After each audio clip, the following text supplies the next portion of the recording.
Continue था? Sir सब continue था, जो आप चाहो, मैं चाहूँ? मतलब जो आपके दिमाग में है। अच्छा, सब था। सब था सर। तो तूने लिया फिर सब? नहीं सर, मतलब सब थोड़ा थोड़ा। सब थोड़ा थोड़ा मतलब ले हाँ लिया? चल ठीक है, बस इतना ही पूछना था। चल केशव, क्वेश्चन का आंसर बता कि लोन ये जो सरकार फार्मर्स को देती है, क्या ये माफ कर देने चाहिए? नहीं सर। अगर फार्मर उनको वापस नहीं कर पा रहा है तो? सर हर साल अगर कोई ज्यादा ही कंडीशन खराब है तो ही करना हाँ, चाहिए, लेकिन हर हाँ। बार ऐसा नहीं होना चाहिए कि हर साल कर दिए हर साल कर दिए। तो फिर उससे तो क्या प्रॉब्लम फार्मर्स, है? हाँ, क्या प्रॉब्लम आएगी अभी बता रहे थे। सर फिर फार्मर सोचेंगे कि हम लोन ले लेते हैं, गवर्नमेंट तो माफ कर ही देगी, तो हाँ, कोई हाँ। दिक्कत वाली बात ही नहीं, यूं तो सर चलते ही रहेगा इससे। बिल्कुल ठीक बताया बच्चों, केशव ने आंसर भी प्रॉपर ये ही होना चाहिए। और वो आंसर ये है। आन्या, मैंने आपको कोहोस्ट बना दिया, कोई बच्चा आए तो प्लीज देख लेना। ठीक है, आते जाते। ओके। चलो सुनो बच्चों, क्वेश्चन में पूछा है कि अगर फार्मर्स लोन वापस नहीं कर पा रहे हैं तो क्या उनका लोन माफ हो जाना चाहिए? तो आंसर बच्चों डिपेंड करता है कि वो क्यों वापस नहीं कर पा रहा है। अगर ड्रॉट लाइक कंडीशन है तो माफ हो सकता है, लेकिन ड्रॉट लाइक कंडीशन में ही छोटे फार्मर भी है और बड़े फार्मर भी है बच्चों। जैसे पंजाब और हरियाणा है, यहाँ पे तो बड़े बड़े फार्मर्स होते हैं जिन्हें इनडायरेक्टली हम जमींदार बोल देते हैं। हालांकि ऑफिशियली जमींदार खत्म हो चुके हैं, लेकिन पंजाब हरियाणा में अभी भी बड़े बड़े फार्मर्स हैं। तो उनको लोन माफ करने की क्या जरूरत है?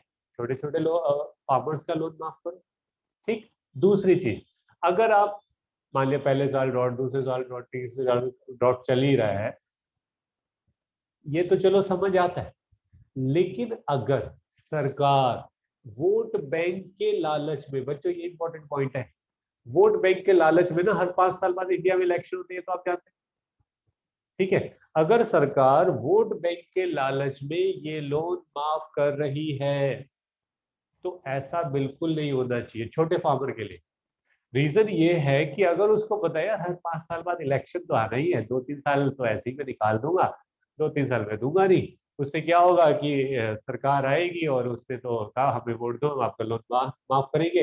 तो इनडायरेक्टली बैंक फ्यूचर में ऐसे लोगों को कभी लोन ही नहीं देना चाहेंगे। और उसका बर्डन पता है किस पर पड़ता है बच्चे? मान लिया सरकार ने लोन माफ कर दी, बैंक की लॉस यानी कि सरकार ने बियर करी ना बच्चों। बैंक तो प्रॉफिट अर्न करने के लिए खुले हैं, उनकी लॉस सरकार बियर करती है। अब सरकार, मोदी अंकल अपनी जेब से देते हैं? हार्दिक सिंघल बताएगा, हार्दिक सिंघल, मोदी अंकल जेब से देते हैं अपने पैसे? नहीं सर। तो कहाँ से आते हैं वैसे? सर हमारा ही पैसा होता है उनके पास। जैसे फॉर एग्जाम्पल, सर टैक्स वगैरह जो हम भरते हैं। देखो बच्चों, टैक्स एक ऐसी चीज है जो हमारी जेब से पैसा निकलता है। फिर मैं पेट्रोल की ही बात करूंगा। पेट्रोल अभी मैंने सुना है 5 रुपए बढ़ने वाला, सुना है, क्योंकि इंटरनेशनल मार्केट में रेट और उठ गए। ओके। हालांकि मोदी अंकल धीरे धीरे बढ़ाएंगे, क्योंकि 5 रुपए में तो एकदम परेशानी हो जाती है ना, धीरे धीरे बढ़ा देंगे, बढ़ने बढ़ाने का राइट है आजकल। तो पेट्रोल पे आपको पता होगा कॉस्ट 40 रुपए आती है, सब कुछ करने के बाद, रिफाइन रिफाइन करने के बाद 60 रुपए बच्चों इन पे टैक्स है, अलग अलग टाइप के। तो अब कुछ बच्चे सोचेंगे मेरे पापा तो मेट्रो से ऑफिस जाते हैं, हमें क्या पेट्रोल की कॉस्ट बियर करनी? बच्चों तो भी बियर कर रही है। रीजन सुनो क्यों। हर चीज ट्रांसपोर्ट तो होती है, पापा जरूर आपके मेट्रो से जा रहे हैं अपने ऑफिस, ठीक है, गाड़ी यूज नहीं कर रहे, ठीक है, कोई और व्हीकल यूज नहीं कर रहे हैं, लेकिन आप चाहे वेजिटेबल खरीदो, फ्रूट्स खरीदो, क्लोथ खरीदो, या कुछ भी चीज करो खरीदो, ट्रांसपोर्टेशन कॉस्ट तो बढ़ेगी ना, तो वो भी तो आप ही दे रहे हो, मैं ही दे रहा हूँ। तो इनडायरेक्टली वो कॉस्ट हमको ही बियर करनी है, जो मोदी अंकल इनकी पूरी कर रहे हैं। और मोदी अंकल ही क्यों, कोई भी स्टेट गवर्नमेंट, चाहे वो बीजेपी की हो, कांग्रेस की हो, किसी की भी हो, कहीं ना कहीं वो हमसे ही टैक्स का पैसा वसूलती है। तो यहाँ पर ये बस इसका आंसर ये है कि फार्मर का लोन माफ कर देना चाहिए, डिपेंडिंग कि किस सिचुएशन, क्या कंडीशन अराइज हुई है, क्या डॉट लाइक कंडीशन अराइज हुई है तो भी बड़े फार्मर का नहीं करना चाहिए, केवल छोटे फार्मर। और इसको भी रेगुलर नहीं बनाना, यानी कि पॉलिटिकल पॉइंट ऑफ व्यू से नहीं करना है, नहीं तो बैंकों का पैसा फ्यूचर में आएगा ही नहीं। और बैंक इन फ्यूचर उसको छोटे फार्मर्स को लोन देंगे भी नहीं। बच्चों समझ आया? एक बार पढ़े इसका आंसर क्या लिखा हुआ, फिर डाउट पूछना। It is very difficult to say that loan should be return of और नॉट। सबसे पहले तो ये बोल दिया कि भाई बहुत मुश्किल है कि रिटर्न ऑफ होना चाहिए या नहीं होना चाहिए। There are different view regarding this. अब कुछ कहते हैं माफ होना चाहिए, क्योंकि पुअर फार्मर कहाँ से वापस करेंगे जब क्रॉप ही उनकी खराब हो। और कुछ कहते हैं नहीं होना चाहिए कि भाई वो फिर काम चोर और निकम्मे हो जाएगी। Some says yes, some says no. First of all, reason behind inability to pay must be accessed. Reason पता होना चाहिए कि क्यों वो नहीं दे रहे। Before the government arrives at a decision to waive off the loan. सबसे पहले तो गवर्नमेंट को पता करना है कि भाई क्या रीजन है कि ये वापस नहीं कर पा रहे। The reason should not be political, और पॉलिटिकल नहीं होना चाहिए, और a part of the election manifesto, मतलब इलेक्शन के चक्कर में नहीं होना चाहिए। Instead, it shall be related to economic hardship of the farmer. तो मेरे ख्याल से समझ आ गया। किसी को डाउट पूछना है 12 में? आसान सा क्वेश्चन था बच्चों, वाइवा का क्वेश्चन होते हैं वैसे ये वाले, जो अभी 11 या 12 है, मोस्ट प्रॉब्ली 12, ये वाइवा के क्वेश्चन होते हैं, इसमें आपका ब्रेन चेक किया जाता है। ठीक है, चलो आगे चलते हैं। क्वेश्चन नंबर 13 पर आओ। क्वेश्चन नंबर 13 प्योरली रेक्टिफिकेशन वाला। प्योरली रेक्टिफिकेशन वाला क्यों है समझने वाला है ही नहीं, क्योंकि इसमें डेटा का यूज किया हुआ, और डेटा तो हमेशा ही बताइए रेक्टिफिकेशन। जैसे क्वेश्चन क्या, bring out the importance of animal husbandry, fisheries, horticulture as a source of diversification. याद है एग्रीकल्चर डाइवर्सिफिकेशन पढ़ा था हमने, क्या था कि केवल एग्रीकल्चर पे डिपेंड नहीं होना, dairy farming, poultry farming, fishing, horticulture भी आपका ऑल्टरनेट होना चाहिए, आपका मतलब फार्मर्स का। उससे क्या होगा, अगर कभी क्रॉप खराब हो गई तो उसको कोई परेशानी तो ना हो, दूसरी जगह से वो इनकम अर्न कर सकता है। तो अब उसकी इंपॉर्टेंस बता रही है। सबसे पहले तो एनिमल हस्बेंड्री की इंपॉर्टेंस देखो। It provides alternate livelihood option to over 70 million peoples. तो इतने लोगों को भाई रोजगार दे रहा है, तो इम्पोर्टेंट तो है। हालांकि इंडिया के कॉन्टेक्स्ट में बहुत कम है, 1 करोड़ भी नहीं, 1 करोड़ तो हो गया होगा ना। 70 मिलियन कितना होता है बच्चों? 7 करोड़ हुआ, 7 करोड़ हुआ ना। हाँ सही हो, 7 करोड़ हुआ। हालांकि इंडिया की पॉपुलेशन 135 करोड़ है, तो 7 करोड़ ठीक है, फिर तो ठीक है। It accounts for 4% of total GDP. GDP का 4% बड़ा अमाउंट, तो मतलब काफी important. And 29.7% of the GDP from agriculture. बच्चों इसको एग्रीकल्चर ना करके प्राइमरी प्रोडक्ट, प्राइमरी सेक्टर लिख लो, क्योंकि प्राइमरी सेक्टर में एग्रीकल्चर भी आता है, एनिमल हस्बेंड्री भी आता है। एग्रीकल्चर में एनिमल हस्बेंड्री नहीं आता, प्राइमरी सेक्टर में एनिमल हस्बेंड्री आता है। तो यार लास्ट में लिखा है ना जीडीपी फ्रॉम एग्रीकल्चर, उस एग्रीकल्चर को कट करके प्राइमरी सेक्टर लिखो। It provide stability in income, food security, a significant number of women also find employment. तो मेरे ख्याल से कुछ समझने वाला तो है ही, डेटा का यूज है, इसीलिए मैं बोल रहा था। सेकंड पर आओ, फिशरीज। फिशरीज में एक आपको वो दिया हुआ है, क्या पता एमसीक्यूज में पूछ ले। India is the second largest producer of fish in the world. ठीक है, fishery is the source of livelihood for 14.4 billion peoples. ये भी बड़ा डेटा है। और 0.8% यहाँ थोड़ा सा जीडीपी में कम कंट्रीब्यूट कर, कोई बात नहीं। Significant number of women also find employment in the fishing. Horticulture में, horticulture provides employment to about 19% of the total labour force. Oh वाह, horticulture crop play vital role in providing food and nutrition. अब इसमें fruit और vegetable आते हैं, तो बच्चों fruit और वेजिटेबल तो एक तरह से फूड प्रोडक्ट में भी आ गए इनडायरेक्टली, और न्यूट्रिशन के लिए तो है। तो मेरे ख्याल से तो मुझे इसमें कुछ खास बताना ही नहीं है। पूछना है किसी को 13 में? मुझे नहीं लगता कुछ पूछने की जरूरत है। पूछना है किसी को 13? नहीं पूछना, सब शांत बैठे हैं, कितने बोर हो चुके हैं। क्या करूं मैं भाई, कुछ नहीं कर सकता। चलो एक बढ़िया सा क्वेश्चन। क्वेश्चन ये है कि क्या कंप्यूटर यानी कि आईटी सेक्टर की एग्रीकल्चर सेक्टर में कोई इंपॉर्टेंस है? अपनी कॉमन सेंस से बताना। आईटी सेक्टर की एग्रीकल्चर सेक्टर में कोई इंपॉर्टेंस है? ये क्वेश्चन है सान्या के लिए। सान्या, आईटी सेक्टर से एग्रीकल्चर में कोई फायदा वायदा हो सकता है?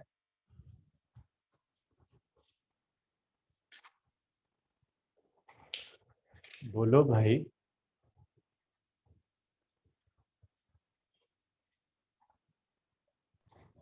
सामान ऑर्डर कर सकते हैं ऑनलाइन? क्या कह रहे हो? मतलब उनको जो रॉ मटेरियल चाहिए वो ऑनलाइन ऑर्डर कर सकते हैं कहीं से? रॉ मटेरियल ऑनलाइन ऑर्डर कर सकते हैं, चलो ठीक। इसके अलावा अंश त्रिवेदी तू बता भाई, क्या आईटी सेक्टर का एग्रीकल्चर सेक्टर में यूज है कुछ? सर वो ऑनलाइन काफ़ी चीज़ें सीख सकते हैं, जैसे वेबसाइट्स पे काफ़ी डिटेल्स होती है ना कि कौन सी चीज़ कहाँ पे ग्रो करनी चाहिए, जैसे कृषि हाँ दर्शन होता हाँ है। हाँ, बिल्कुल बिल्कुल। देखो इसने एक पॉइंट बताया, कौन सी चीज कहाँ पे और किस मौसम में। वो आजकल ना बच्चों ये कंप्यूटर सॉफ्टवेयर आ गए हैं, इनका बहुत यूज होता है। चल संकेत भी कुछ बताना चाह रहा है, संकेत तू बता। सर कनेक्टिविटी भी बढ़ सकती है, मतलब उनको सारा जो इन्फॉर्मेशन है वो एक चलो सुनो ध्यान से। देखो बच्चों, एग्रीकल्चर के लिए पानी की जरूरत है, इरिगेशन। और इरिगेशन डिपेंड करता है मॉनसून पर, बारिश पर।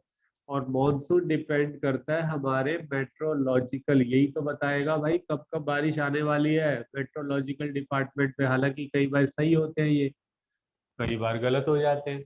ये तो बस अंदाजा ही लगाते हैं यार, क्योंकि सैटेलाइट से पिक्चर्स आती है, उन पिक्चर्स को ये एनालिसिस करते हैं। उन एनालिसिस, और आजकल एक एक तूफान और आ गया यार आंध्र प्रदेश में, क्या नाम है, सुने? नाम सुना है भाई? आंध्र प्रदेश में आ आंध्र गया। प्रदेश में थोड़ी ना सर, वेस्ट बंगाल में आया है। वेस्ट बंगाल, आंध्र प्रदेश और उड़ीसा, ठीक है, कोस्टल एरिया को टच करते हैं ना, तो उसका नाम है गुलाब। क्या नाम रखा हो, ठीक है। चलो आ जाओ आगे। तो ये जो मेट्रो, नाम नाम कैसे डिसाइड करते हैं सर? सर अगले 5 साल तक के भी जो तूफान आ रहे हैं उनके नाम पहले ही डिसाइड हो चुके हैं। तो सर ये ऐसे मतलब ये क्या सिस्टम है मतलब? लेकिन हम अभी नहीं बताऊंगा, 6 बजे नहीं, 6 बजे तो मैंने किसी और को टाइम दिया हुआ है, आज नहीं फिर कभी, ठीक है। चलो आ जाओ इधर। तो ये जो मेट्रोलॉजिकल डिपार्टमेंट है ये बताएगा ना कि बारिश कब कब ज्यादा हो रही है, कब कब कम हो रही है, फलाना फलाना। एक फायदा। दूसरा, आजकल एग्रीकल्चर यूनिवर्सिटी भी खुल गई है बच्चों, इसमें भी बहुत स्कोप है इन फ्यूचर। और एग्रीकल्चर यूनिवर्सिटी में पढ़ाया जाता है ये जो क्रॉप ब्रीडिंग, आजकल ये भी फेमस है, ठीक है। किस तरीके से ऐसी क्रॉप हमें प्रोड्यूस करनी है, मतलब कि कम पानी में भी ज्यादा प्रोडक्शन हो, या फिर बड़े साइज के प्रोडक्शन हो, या फिर न्यूट्रिशन वैल्यू उनकी इंक्रीज हो। तो ये सारी, ठीक है। तो एग्रीकल्चर यूनिवर्सिटी, अब यहाँ पे तो आजकल जो पढ़ाई है सारी कंप्यूटर सॉफ्टवेयर से ही होती है बच्चों। और ये जो इरिगेशन का है, प्लस ये जो डेटा को एनालिसिस करके गवर्नमेंट फूड इनसिक्योरिटी वाले एरिया पता करते रहती है। फूड इनसिक्योरिटी एरिया मतलब कहाँ कहाँ प्रोडक्शन कम हो रहा है, ठीक है। फिर वहां पर अपनी पूरी ब्यूरोक्रेट्स लगाए जाते हैं, यानी कि गवर्नमेंट ऑफिसर्स लगाए जाते हैं कि भाई पता करो इन इलाकों में किस रीजन से प्रोडक्शन कम हो रहा है। क्या फर्टाइल लैंड नहीं है, या यहाँ पर फार्मर्स को प्रॉपर फैसिलिटीज नहीं मिल रही है, या बारिश नहीं हो रही है, इरिगेशन फैसिलिटीज नहीं है। तो डेटा एनालिसिस भी तो आजकल हो रहा है। हालांकि आपने अपने हिसाब से बताया, जैसे साने ने बताया कि भाई ऑनलाइन ऑर्डर कर सकते हैं, वो तो आपने अपने हिसाब से ठीक बताया है। लेकिन वो तो अब आप देखो, मैंने ऑनलाइन ऑर्डर वाला तो कहीं नाम भी नहीं लिया यहाँ, ठीक है। आपने तो जोमेटो स्विगी आजकल चल रहा है ना, कुछ भी मंगा लो कुछ भी मंगा लो, ठीक है। तो लेकिन ये तो चीज ही अलग होगी ना बच्चों, यहाँ पे तो डेटा एनालिसिस है। और एग्रीकल्चर में डेटा एनालिसिस का आजकल बहुत इंपॉर्टेंट रोल है। कल वाले एक बैच में बच्चे ने बोल दिया सर जरूरत ही नहीं है कंप्यूटर की तो एग्रीकल्चर। मैंने कहा नहीं यार, जरूरत तो है, आजकल तो हर चीज में जरूरत है, ठीक है। तो किसी को कुछ पूछना है? एक बार इसको भी तो, हाँ बोलो। सर आजकल जैसे नई नई कोई मेथड भी आ गई जैसे टेक्नोलॉजी से रिलेटेड फार्मिंग करने के, हाँ तो वो भी आईटी सेक्टर में ही आए ना, मतलब इसी में बिल्कुल आए। बिल्कुल बिल्कुल, वो भी इसी में ही आया है, ठीक है सर। ठीक है। तो सुनो, क्वेश्चन नंबर 14 पर आओ। एक बार पढ़ते इन्होंने क्या लिखा हुआ है। Information technology plays a very significant role in achieving sustainable development and food security. मतलब एग्रीकल्चर से रिलेशन हो गया। तो इसमें क्या है, तो सबसे पहले तो बताना है, info technology refers to that branch of engineering that deal with the use of computers and telecommunications, यानी कि कंप्यूटर टेलीकम्युनिकेशंस का use to prevent or reduce the likelihood of an emergency. IT और नहीं, मैंने कुछ अलग पढ़ लिया ना, to retrieve stores and transmit information, यानी कि इंफॉर्मेशन की बहुत जरूरत है और वो ही हमें एनालिसिस करनी है, जिससे कि हमें पता लगाना है। तो बच्चों हर साल जैसे ही मॉनसून होता है ना, तो हर साल ये मेट्रोलॉजिकल डिपार्टमेंट पहले ही बता देता है कि भाई इस बार बारिश अच्छी होगी खराब होगी, तो एनालिसिस करेंगे। कई बार वो सही रहते हैं और कई बार वो गलत भी हो जाते हैं, ठीक। तो वो तो अंदाजे हैं। तो अब क्या क्या फायदे हैं इसमें, सॉफ्टवेयर टूल का यूज करके लिखा हुआ है, ऐसे एरिया पता लगाते हैं जहाँ फूड इनसिक्योरिटी हमने डिस्कस किया। दूसरा लिखा IT also circulates information regarding emerging technologies and its application, price, weather and soil condition. एक चीज बताना भूल गया, सॉइल कंडीशंस, यानी कि ये भी तो आपको पता है ना कि बदल बदल के क्रॉप लगाना, वो तो साइंस में वैसे ही आपको पढ़ा दिया गया है कि जिससे कि लैंड की फर्टिलिटी पावर बनी रहती है। उसमें भी क्रॉप कौन कौन सी लगाना, किस तरीके से, कौन सा रेशो क्या होना चाहिए, तो ये सब चीजें हैं इसमें। तो बच्चों ये हो गया, किसी को कुछ पूछना है इसमें? नहीं पूछना। अब अगले दो क्वेश्चन बच्चों ऑर्गेनिक के, ऑर्गेनिक फार्मिंग, ये सिलेबस में नहीं है, लेकिन मैंने कल वाले बैच में करा दी कि यार 2 ही क्वेश्चन है, कर लो ना, क्या हो गया, क्या पता कई बार एमसीक्यूज कोई फंस जाता है। अब कई बच्चों का वही हो गया, ये क्या, ठीक है, एक बच्चे का नाम नहीं लूंगा, बड़ा वही हो गया, लेकिन क्या करें, ठीक है। तो कर लेते हैं यार ऑर्गेनिक फार्मिंग। चलो मल्लिका बताएगी। मल्लिका, ये ऑर्गेनिक फार्मिंग का मतलब आपके हिसाब से क्या होता सर जो फार्मिंग होती है बिना केमिकल फर्टिलाइजर्स के यूज है? केमिकल फर्टिलाइजर्स के बगैर, ठीक बताया, लेकिन केमिकल फर्टिलाइजर्स हम यूज कर ले तो उससे क्या फर्क पड़ता है? कर लो, पहले नहीं करते थे। सॉइल इनफर्टाइल जल्दी हो जाता है। सॉइल इनफर्टाइल जल्दी हो जाता है, बिल्कुल ठीक। उसके अलावा, उसके अलावा कोई बताएगा बच्चों? केमिकल सर जो फर्टिलाइजर चीज उगेगी वो अच्छी नहीं होगी। मतलब अच्छी नहीं होगी इन द सेंस, किस सेंस मतलब में? सर जैसे अगर किसी की जैसे सेब का काम है जैसे हाँ, खेती, तो हाँ। सर जो ऑर्गेनिक फार्मिंग से जो सेब उगेगी वो ज्यादा अच्छी होगी इनऑर्गेनिक से। नहीं, ज्यादा अच्छी का मतलब तुम टेस्टियर और हेल्दियर बोल रहा है, क्या बोलना चाह रहा है? अच्छी की डेफिनेशन क्या है? नहीं नहीं, बड़े मतलब बची, सर ज्यादा जल्दी खराब नहीं होगी ना। अच्छा ये कहना चाह रहा है, ओके ठीक है। तो बच्चों एक चीज आपने सब भूल गए हैं जो इसमें बताना है, अगर हम केमिकल का यूज करते हैं किसी भी क्रॉप में, चाहे व्हीट राइस में, वेजिटेबल फ्रूट्स में, वो केमिकल उस क्रॉप में जाएंगे ही जाएंगे, ऐसा हो ही नहीं सकता कि नहीं जाए। आप में से कुछ कहेंगे यार हम तो धो के एप्पल खा लेते हैं, हम तो मम्मी सब्जी जो है वो धो के बनाती है। भाई जो अंदर चले गए वो कैसे धोए जा सकते हैं, वो तो फिर आपके अंदर ही जाने। और अगर केमिकल्स आपके अंदर जा रहे हैं तो ये वाली प्रॉब्लम्स क्रिएट हो जाती है जो हमें पता भी नहीं चलता।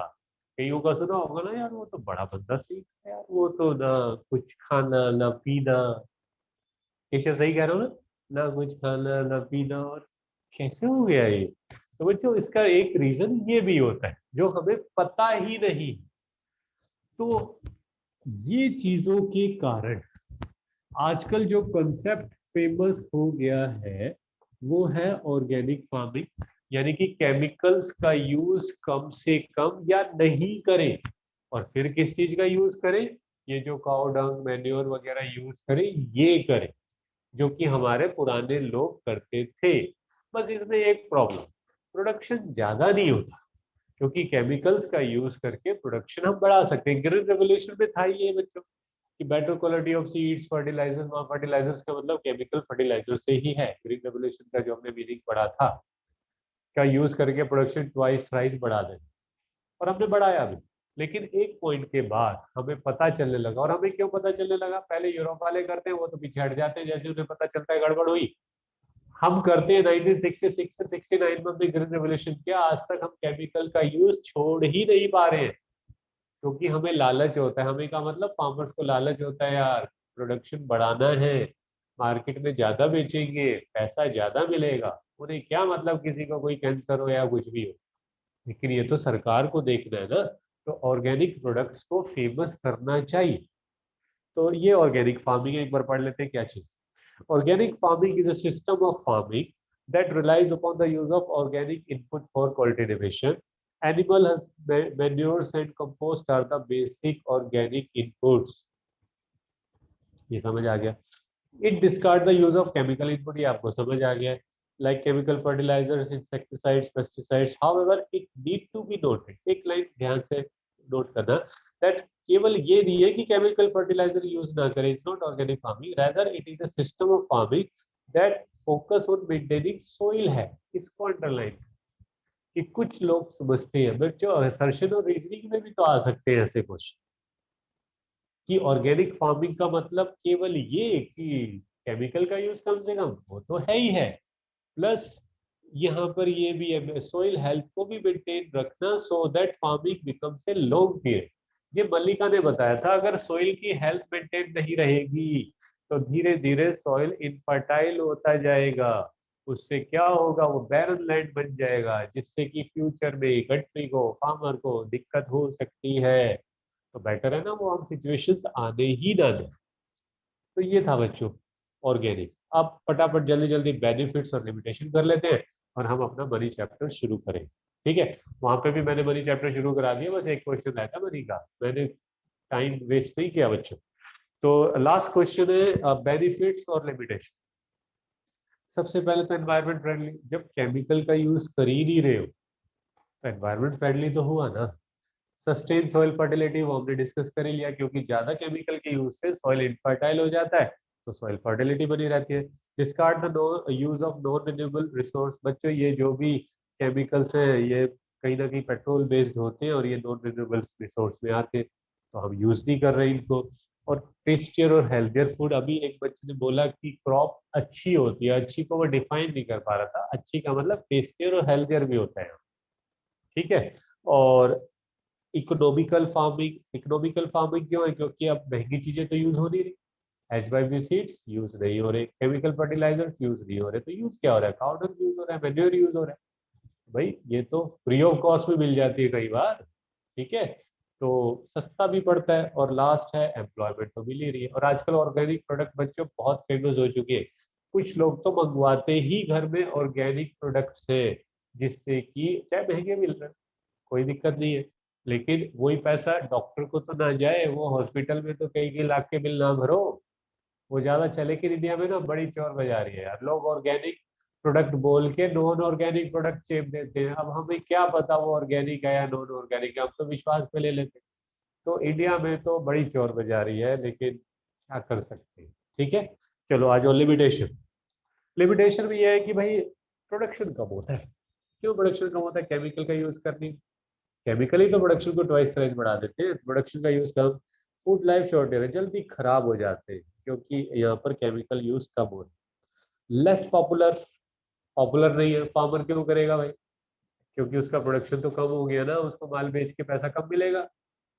और लास्ट है इंफ्रास्ट्रक्चर और मार्केटिंग फैसिलिटीज ही नहीं है इंडिया में, अभी तक कॉन्सेप्ट फेमस ही नहीं किया गया, कुछ फार्मर्स को तो पता भी नहीं होगा ऑर्गेनिक फार्मिंग होती क्या है, ये तो कुछ पढ़े लिखे फार्मर्स को पता होगा, अनएजुकेटेड फार्मर्स को क्या पता। चलो बच्चों चैप्टर खत्म, इंडियन इको से छुटकारा मिला, जो भी इंडियन इको थी हमारे सिलेबस की हो गई, और जैसे तुम्हें छुटकारा मिलता है मुझे भी बड़ा अच्छा लगता है, ठीक है। वापिस आ जाओ मनी पर, मनी हम डिस्कस कर रहे हैं बच्चों। मनी की ये जो क्लास है बच्चों ये तो रिकॉर्ड ना करो ना, वो तो पहले से ही मनी के जो वो वीडियो डले हुए हैं, ठीक है, रिवीजन में क्या रिकॉर्ड करो ना, करो ना तो बंद कर दे, चलो जी बंद कर।